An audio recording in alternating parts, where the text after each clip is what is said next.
Hey, what's up, guys? Jake Hamilton here. Had the great pleasure of chatting with one of my very favorite people to talk to, which is Anna Kendrick. We had the chance to talk about her new HBO Max series, Love Life. Her performance is fantastic. If you're a fan of Anna Kendrick, you're absolutely going to love her in this show. Thanks so much to the people at HBO Max. They gave me an extended amount of time with Anna. Because of that, we were able to talk about a lot of different things and ended up actually being a really great conversation. If you don't already, do me a favor, go down, hit that subscribe button, turn on those notifications.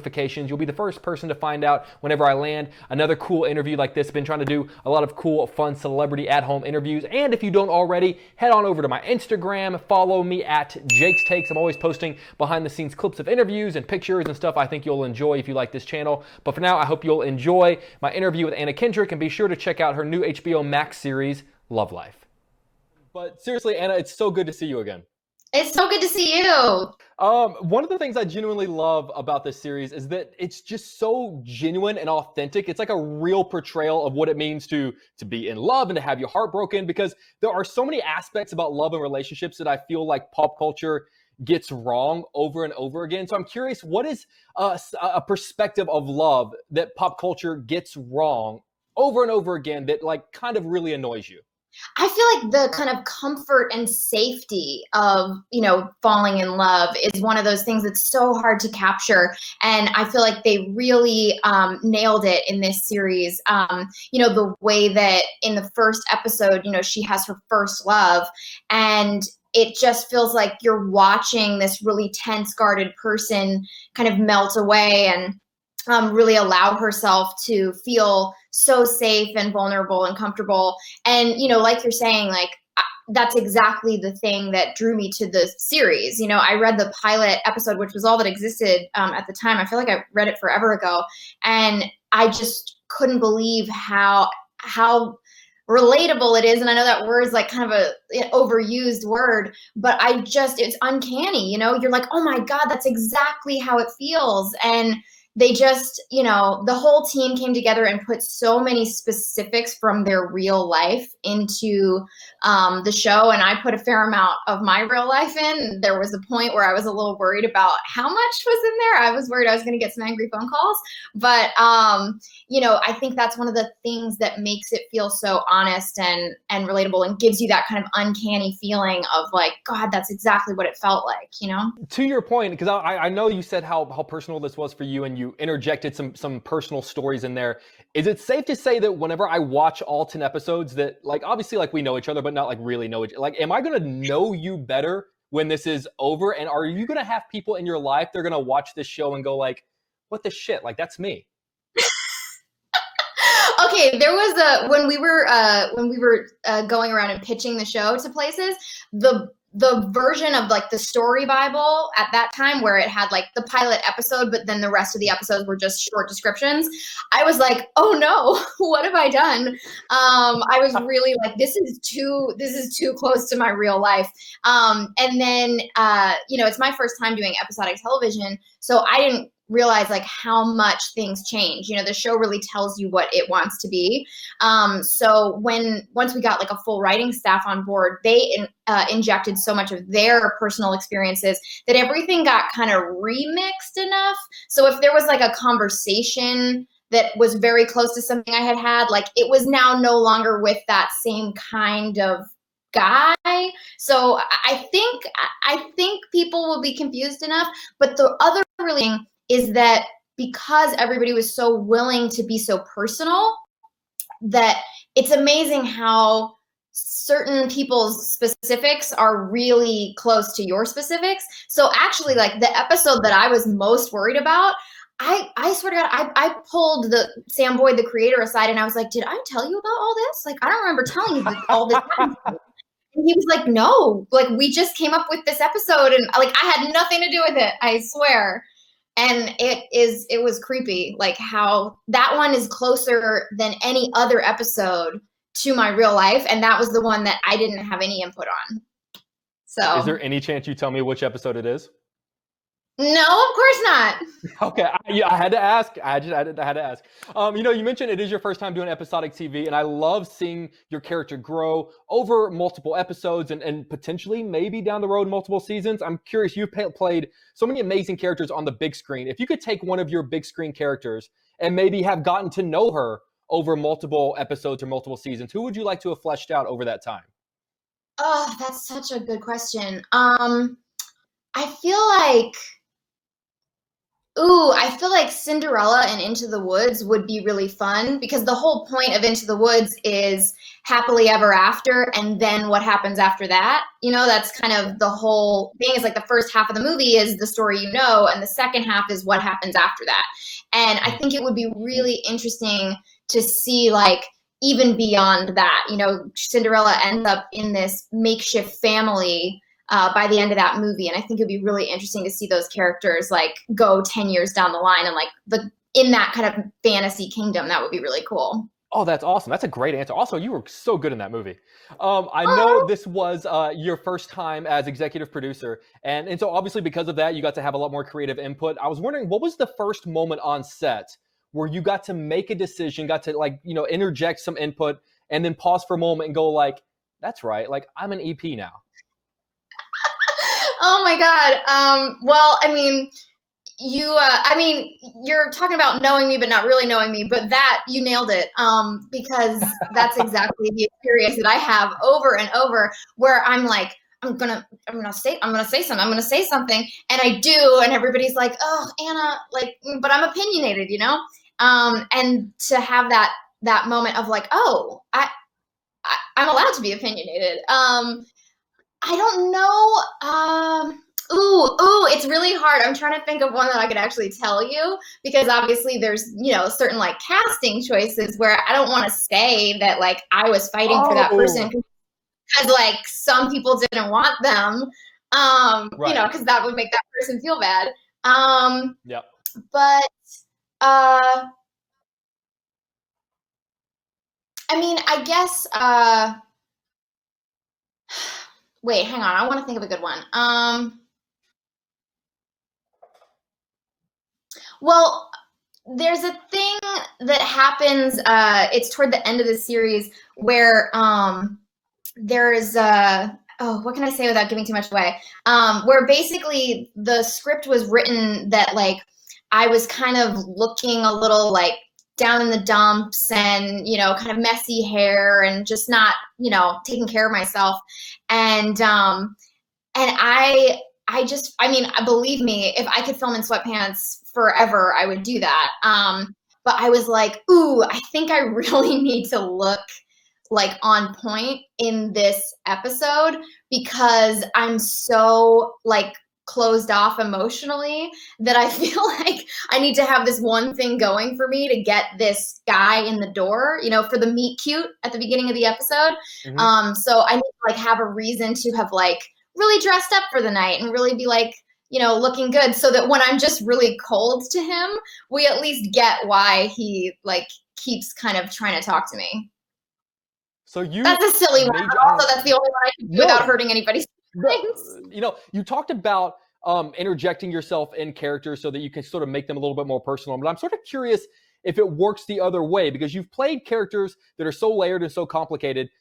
Do you have the capacity to like learn life lessons from characters you've played? Have you ever walked away from a character and been like more like knowledgeable about life because of having that experience of having played that character?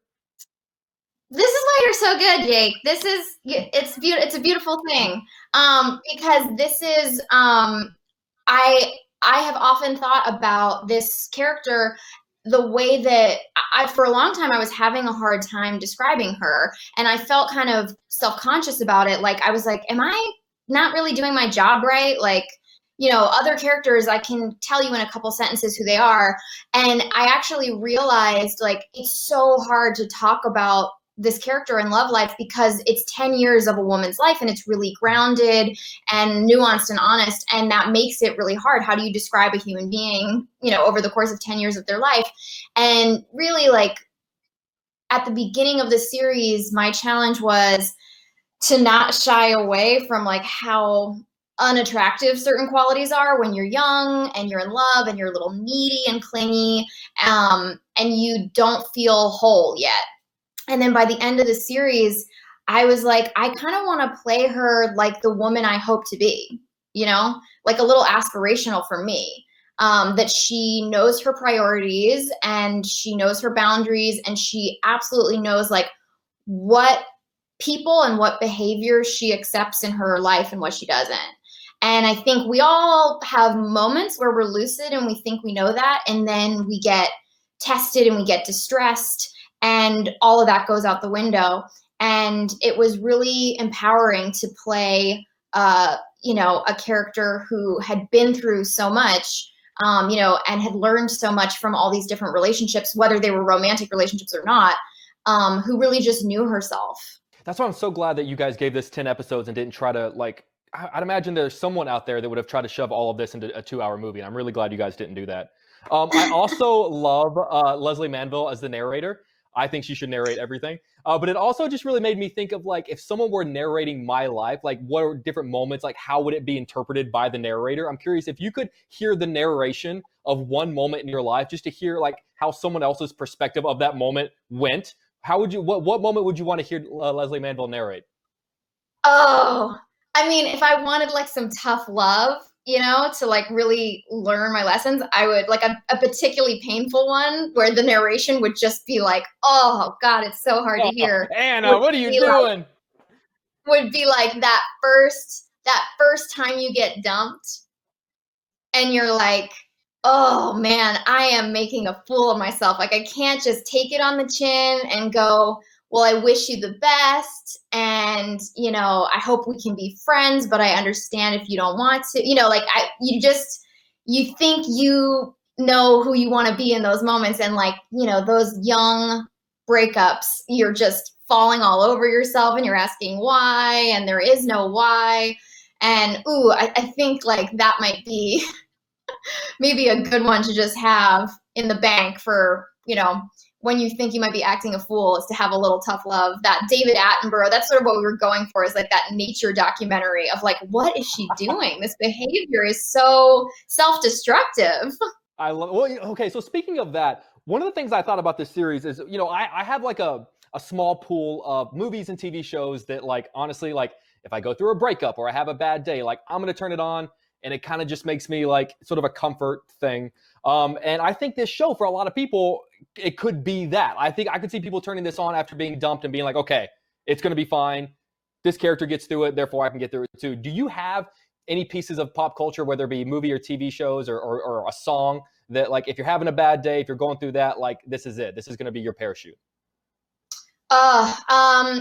I remember it wasn't a breakup, but it was when I first moved to LA and I was in a really sketchy area and I didn't know anybody, and I didn't have any way to get around. And there was this, I didn't have a DVD player or anything. I was, just like what was on TV, happened to be this marathon of, they just kept playing You've Got Mail. Yes. Over and over and over. And that movie forever is going to comfort me, because that was my warm blanket when I was like scared and friendless and alone in the world. So love that movie. I'm curious about love stories right now, because a lot of people have been talking about this idea of like who's going to be the first studio to make like this quarantined love story. And some people go, yeah, it's going to happen. And some people are groaning. Yeah, exactly. Is there a story to be told there, or should we just sort of say like, okay, guys, let's move on and let's not do that? Oof. Well, it's hard, isn't it? Because we want to see these like these events that capture, the global imagination. We want to see, like the Chilean miners and stuff. And it's like, oh, gotta make that movie. But the problem is that we don't need to see the movie because everybody's living the movie. It's not like, yeah, what was it like in that Chilean mine? Like, we're all in the mine. Yeah, like we got it. Like we get like, and that's the thing too, is that like, I think when this is over, the last thing I want to do is go to a movie theater and then experience this all over again. Maybe like 20 or 30 years, but like give it some time. Yeah, I'm going to say it's not a great idea unless I come up with a great pitch, in which case, obviously, everybody go see my movie that I make. 100%, and I 100% would be there. You know, sometimes, and it's happened with a couple of your characters too. When a movie or a TV show ends, I always think like, oh, like what ended up happening to that couple? Like, you know, 5, 10 years down the line, like you know, hypothetically, you know, because the story ends at the 2 hour mark, and then we move on with our lives. Who is a pop culture couple, and maybe in movies or TV that you want to see? Like, what ended up happening to them? Oh, gosh, I mean, everybody from a Richard Curtis film. Oh, You know, all the Love Actually characters, you know, like even, you know, About Time and Four Weddings and a Funeral. And oh gosh, I mean, okay, maybe the couple from Love Actually I would want to see the most is the you know, the stand-ins who are doing the like X-rated movie, and they're yeah, you know, Martin Freeman. Martin Freeman. Yeah, that's the couple I would want to follow up on. I love that. I love that. And you know, it's so funny. We were talking about Up in the Air earlier, and having done that junket. I love that movie so much. And when I first saw it, I was in my early 20s, and I remember seeing that movie and seeing George's character and thinking, "Oh, that guy is so cool. I want to be like that guy. Like, look, he's traveling the No. world, and he's not. I know. And now that I'm older, I look back and I'm like, what am I? Oh my God, like this story is heartbreaking. I don't want to be like that guy. Yeah, well, I mean, it's funny you say that because it makes perfect sense to me that in your early 20s, you think that traveling around and having no meaningful connections is a good thing. And I think that, you know, the fact that 10 years later, you're already aware that that's not the way to live a fulfilling life, it has you head and shoulders at an advantage above, you know, people. And there are many who get to their 40s and 50s and think, I don't understand why I cry myself to sleep at night.